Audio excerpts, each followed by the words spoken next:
Ku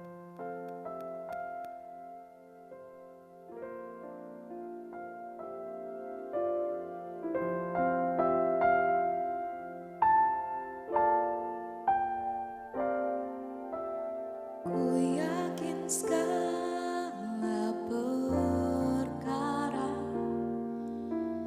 dapat ku tanggung di dalam Yesus yang memberi kekuatan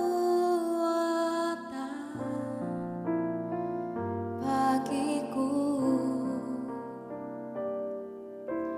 Meski semua yang ku lihat tak seperti apa yang ku harap, namun ku memilih percaya kepadamu.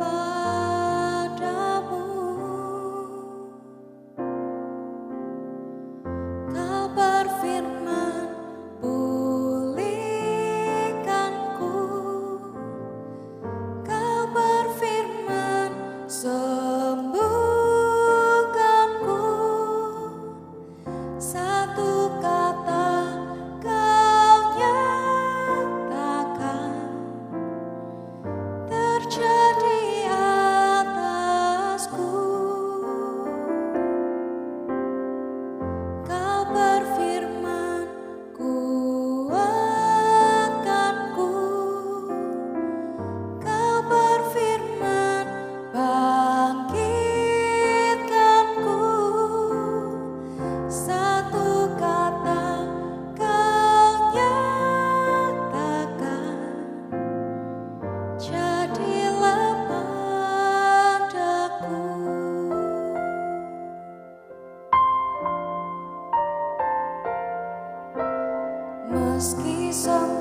jadilah padaku satu kata kau nyatakan, jadilah padaku.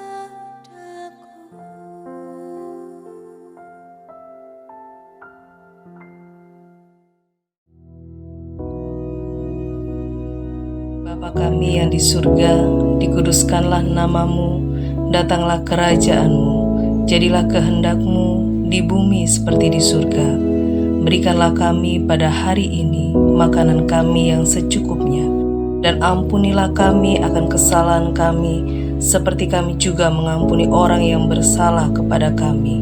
Dan janganlah membawa kami ke dalam pencobaan, tetapi lepaskanlah kami daripada yang jahat. Karena Engkaulah yang empunya kerajaan dan kuasa dan kemuliaan sampai selama-lamanya. Amin.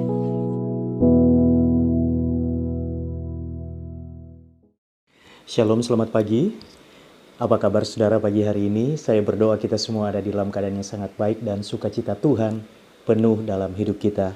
Bersiaplah, firman Tuhan akan menjadi berkat bagi kita, menguatkan yang lemah, memulihkan yang sedang mengalami berbagai kesulitan hidup, dan saya percaya juga menyembuhkan yang sedang sakit. Karena firman Tuhan yang selalu baru setiap hari itu menjadi jawaban dalam kehidupan kita apapun persoalan yang sedang kita hadapi. Ya, saudaraku dikasih oleh Tuhan, pagi hari ini saya akan menyampaikan renungan firman Tuhan dengan tema hidup dalam rencana Tuhan. Hidup dalam rencana Tuhan. Saya bacakan dulu ayatnya, terambil dari Mazmur pasal 37, ayat yang ke-23 sampai ayat yang ke-24. Mazmur 37, 23 sampai 24, bunyi firman Tuhan demikian. Tuhan menetapkan langkah-langkah orang yang hidupnya berkenan kepadanya. Apabila ia jatuh, tidaklah sampai tergeletak, sebab Tuhan menopang tangannya. Ini ayat yang sangat luar biasa dan sangat memberkati saya, dan saya percaya juga memberkati saudara semuanya. Sebagai pribadi yang memiliki kehendak bebas, demikian Tuhan menciptakan kita, sebenarnya kita bisa menjalani hidup kita menurut pilihan kita sendiri. Kita dapat menjalani hidup kita menurut apa yang menjadi keinginan kita. Kita menjalani hidup kita menurut apa yang menjadi selera kita. Karena memang kita dapat memilih, dan itu dijamin oleh hak asasi. Hidup saya adalah hidup saya. Dan tidak ada seorang pun yang dapat mengaturnya kecuali saya mau bekerja sama atau mengizinkan dia in charge dalam hidup saya. Tetapi sebagai anak Tuhan, selain kita bisa memilih mengatur hidup kita sendiri, berjalan dengan apa yang menjadi keinginan kita, kita bisa punya pilihan yang lain, yaitu kita mengizinkan Tuhan terlibat dalam hidup kita, atau kita mengizinkan Tuhan mengatur kehidupan kita. Nah, konsep kadang kalau kita berpikir, kalau Tuhan yang ngatur hidup saya pasti tidak enak. Kalau Tuhan yang take over seluruh hidup saya, kayaknya kok nggak nyaman ya. Ada beberapa kesenangan saya akan hilang dari hidup saya. Oh, justru sebaliknya. Saya berkata ketika hidup kita diatur oleh Tuhan, langkah-langkah kita diatur oleh Tuhan, sukacita, kemenangan, damai sejahtera, segala hal yang luar biasa akan kita nikmati dalam hidup kita. Ini cuma masalah kebiasaan menurut saya. Sebagai perbandingannya, misalnya ketika saudara terbiasa makan makanan yang junk food, makan makanan yang tidak sehat, dan lain sebagainya, saudara sukanya yang berminyak-minyak, yang tidak direkomendasikan oleh ahli kesehatan, ya kan?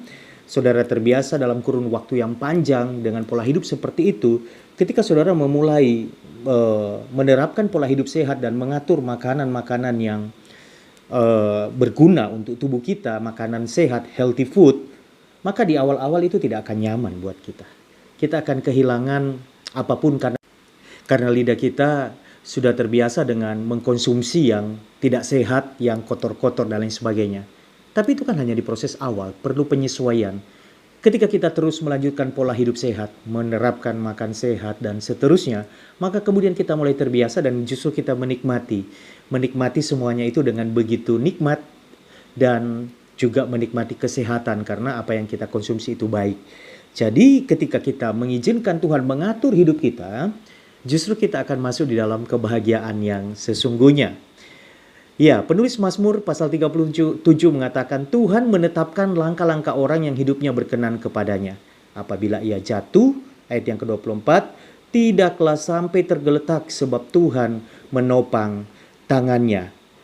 Ada satu pengertian yang pertama dari kutipan dua ayat ini. Yang pertama adalah Tuhan menetapkan hidup orang-orang yang mau melibatkan Tuhan dalam hidupnya.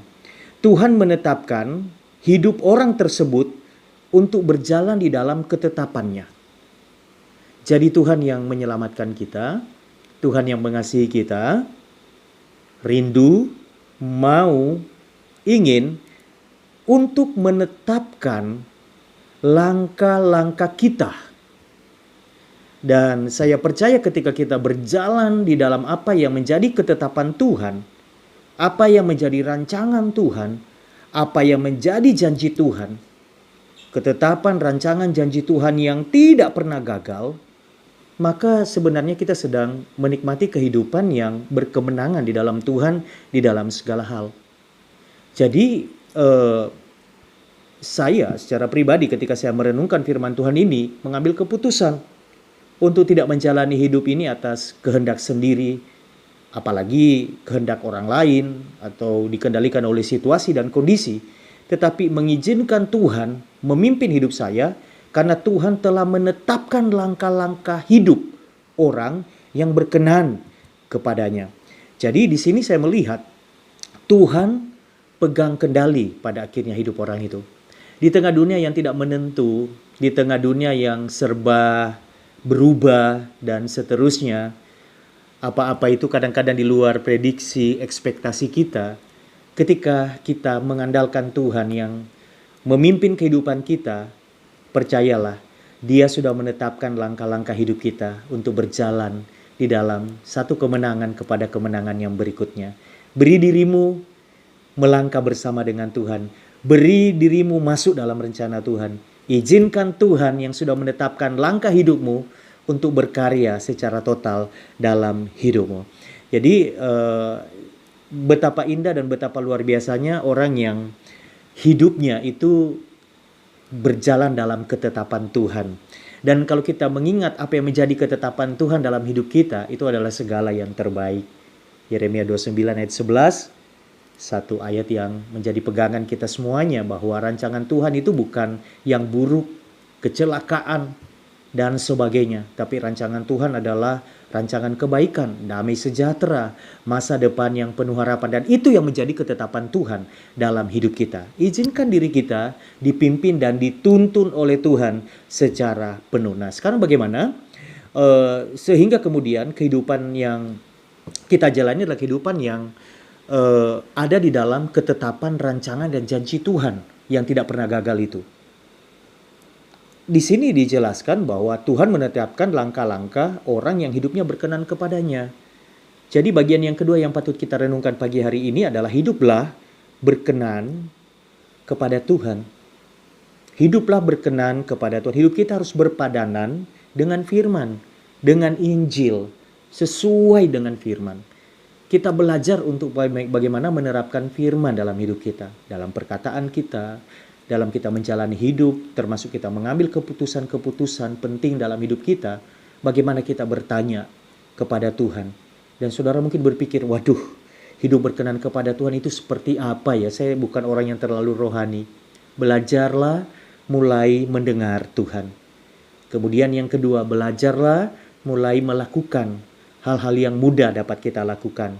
Dan ketika kita mulai terbiasa untuk berjalan di dalam ketetapan Tuhan, hidup berkenan kepada Tuhan, selanjutnya akan menjadi mudah oleh pertolongan Roh Kudus, kita hidup berpadanan dengan firman. Saya mengenal seorang teman yang dalam seluruh keberadaan hidupnya selalu sharing dengan saya, dan terakhir ketika dia mengalami masalah dalam investasi keuangan, di mana orang lain yang invest di tempat yang sama dengannya mulai memakai pengacara, memakai cara dunia dan sebagainya. Tetapi rekan saya ini sharing dengan saya dan kami berdoa bersama, dan firman yang dia dapatkan adalah andalkan Tuhan. Dan kemudian saya melihat dia mulai hidup mengandalkan Tuhan.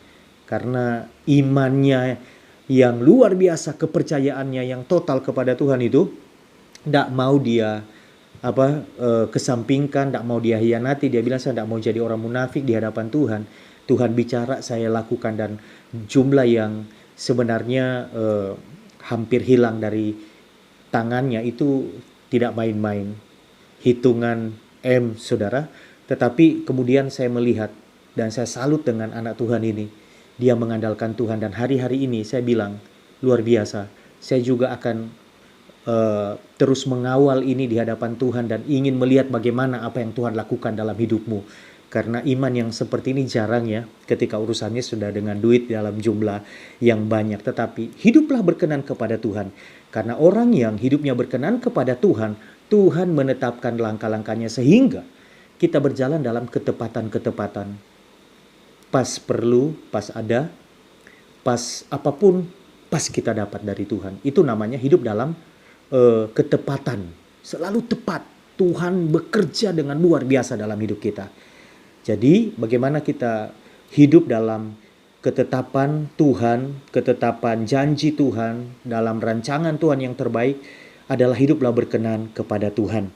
Dan di dalam ayat yang ke-24, apabila ia jatuh tidaklah sampai tergeletak. Ada banyak orang yang jatuh karena masalah-masalah yang tidak terlalu besar, tapi mereka udah hancur-hancuran. Tapi orang yang hidupnya dalam ketetapan Tuhan dan dia belajar hidup berkenan kepada Tuhan, Tuhan mengatur langkah hidupnya. Kadang dalam menghadapi masalah ada up and down, namanya manusia, ada salah perhitungan, ada salah spekulasi dan lain sebagainya. Tetapi orang yang hidupnya ditetapkan oleh Tuhan, langkahnya bisa jatuh, bisa gagal, tapi tidak tergeletak. Kenapa? Sebab tangan Tuhan menopang dia. Penulis Mazmur ini berkata di ayat selanjutnya, kalau saudara baca ayat yang ke-25, dahulu aku muda, sekarang sudah menjadi tua, tapi tidak pernah kulihat orang benar, anak cucunya meminta-minta roti. Satu jaminan, inilah kehidupan yang ditetapkan oleh Tuhan. Ada ketepatan-ketepatan, ada pemenuhan janji yang tidak pernah meleset. Jadi orang yang hidupnya berpadanan dengan firman, belajar hidup berkenan kepada Tuhan, walaupun gagal, dia bisa bangkit lagi. Saudaraku yang dikasih oleh Tuhan, 2021 perjalanan kita masih lumayan panjang ke depan. Tetapi saya percaya, kalau firman Tuhan itu menjadi dasar kehidupan kita, pegangan hidup kita, maka kehidupan ke depan dengan segala dinamikanya, dengan segala pergumulannya, dapat kita lewati dengan kemenangan-kemenangan. Sebab Tuhan sudah menetapkan orang benar bisa jatuh tapi tidak tergeletak. Dan Tuhan sudah menetapkan masa depan kehidupan orang-orang yang hidupnya berkenan kepada Tuhan adalah masa depan yang penuh harapan, bukan rancangan kecelakaan, tapi masa depan yang penuh harapan. Ada begitu banyak janji Tuhan dalam firman-Nya, dan itu adalah ketetapan yang harus terjadi dalam hidup kita. Apa yang saudara imani terjadi tahun ini? Hiduplah berkenan di hadapan Tuhan, dan setiap hari engkau dan saya akan melihat satu persatu janji Tuhan digenapi. Kesehatan kita diberkati oleh Tuhan, rumah tangga kita diberkati oleh Tuhan, pekerjaan kita diberkati oleh Tuhan. Ada perlindungan Tuhan bagi kita, keluarga kita, anak-anak kita, sehingga kita disebut berbahagia. Kita sampai kepada keturunan kita adalah orang-orang yang melihat bagaimana ketetapan Tuhan itu digenapi satu persatu. Doakan apa yang menjadi rancanganmu hari ini, apakah itu juga adalah rancangan Tuhan yang terbaik. Jangan melangkah sebelum mendapatkan konfirmasi bahwa Tuhan berjalan bersama dengan engkau. Sebab ketika kita hidup berkenan kepada Tuhan, belajar hidup berkenan kepada Tuhan, setiap hari hidup kita adalah hidup dalam tuntunan firman Tuhan. Maka saya percaya masa depan yang penuh harapan ada bagi setiap kita. Puji Tuhan, mari kita berdoa. Kami bersyukur sebab Engkau baik. Terima kasih untuk janji firman-Mu. Engkau menetapkan langkah-langkah hidup orang yang hidupnya berkenan kepadamu. Apabila ia jatuh tidak tergeletak, tangan-Mu yang perkasa menopangnya. Kami serahkan hidup kami ke dalam tangan-Mu. Kami belajar untuk terus hidup berkenan kepada Tuhan. Di dalam segala kelemahan kami percaya Tuhan menopang kami, sehingga kami dapat melewati segala tantangan hidup ini dengan kemenangan berkat kasih karunia-Mu. Diberkatilah setiap orang yang mendengarkan dan mengaminkan firman Tuhan pagi hari ini. Diberkati keluarganya, diberkati usaha pekerjaannya, diberkati kesehatannya. Tuhan memberkati apa yang direncanakan dan dikerjakan. Semuanya berhasil dan hidup mempermuliakan nama Tuhan. Di dalam berkat nama Bapa, Anak dan Roh Kudus, dalam nama Tuhan Yesus Kristus. Saudara yang percaya diberkati oleh Tuhan, mari bersama-sama kita katakan amin. Selamat pagi, Tuhan Yesus memberkati.